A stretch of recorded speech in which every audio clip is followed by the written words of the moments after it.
How exposed Yes. were the Pakistanis? How exposed were the Pakistanis? We've hit their radar positions. We, cratered their runways. How weak Yes. would they have been? Well, this is why I call it a clear-cut victory.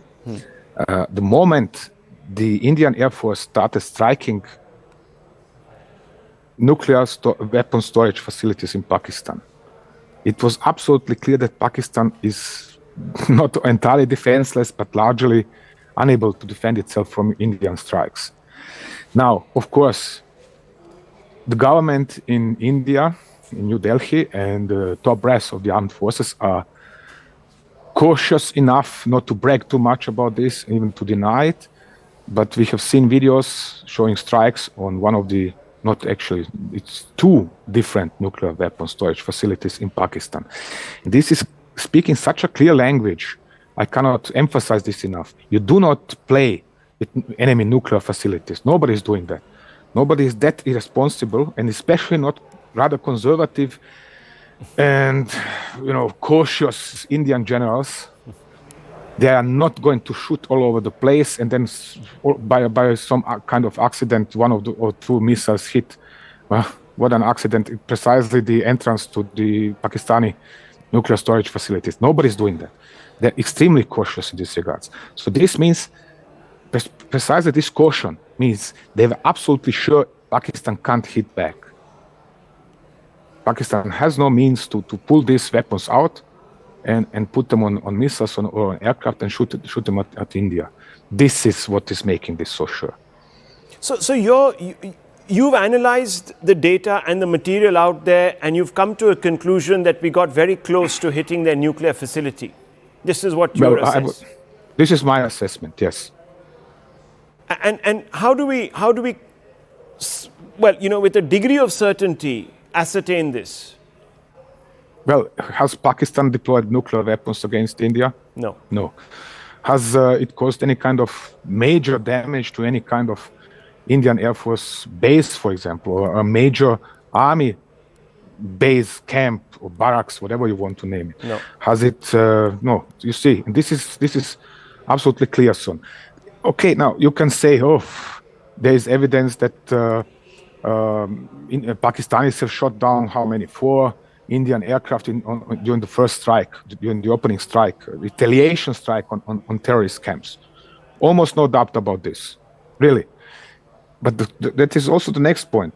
The strategists and decision makers in New Delhi were not too proud, but they didn't say, let's continue the same way like we have opened this. But no, they were not too proud. They switched their strategy and said, okay, now all out. Start with the air defenses, continue with Pakistan Air Force, and then hit the bases, hit the nuclear storage facilities. This is, from military point of view, this is making perfect sense. Actually, this is the only thing that is making sense. The way India has opened this affair by striking just terrorist camps inside Pakistan, but nothing else, that was not making sense. Why? Because in circles of people like me, everybody knows, no matter where, that in Pakistan, these jihadis and these terrorist groups are closely tied. They are supported, organized, financed, trained, and commanded by the inter-service intelligence of Pakistan. That this inter-service intelligence of Pakistan is also closely connected to the establishment of the country, to the 1% of people who are actually ruling 250 million of Pakistanis. So when you hit such a target, you don't hit a little bit and then hope they are not going to hit back. Right. And this was the mistake at the start. But fortunately, New Delhi has figured this out and said, okay, and now full all-out attack, knock out their air defenses, knock out their air force, or at least suppress it sufficiently for it not to matter, not to disturb our strikes, and then strike the air bases, strike the facilities. Okay, finally, do you believe that all of this led to Pakistan throwing in the towel, raising its hand and saying that, look, we want a ceasefire? That's what you believe. And what about all these reports that have come out in the Western press in the Telegraph, etc., saying that, oh, India was blinded, its aircrafts could not take off and all of that. What do you make of that? It is perfectly possible that Pakistan also deployed some kind of electronic countermeasures that blinding one or another of Indian radar systems or other sensors. Absolutely not debatable. Right.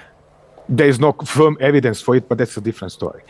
But what matters is the outcome, and the outcome is Pakistan is getting, receiving blow after blow, but India is receiving no blow at all. And excuse me, in grand total, when you consider the scope of the outcome, it doesn't matter whether India has lost 5 or 50 combat aircraft. Important is that Pakistan was at the receiving end of Indian airstrikes and couldn't do anything against them. Okay, well, this is as clear as it can get. Thank you very much, Tom Cooper, for sparing the time and putting the record straight, because that was much needed.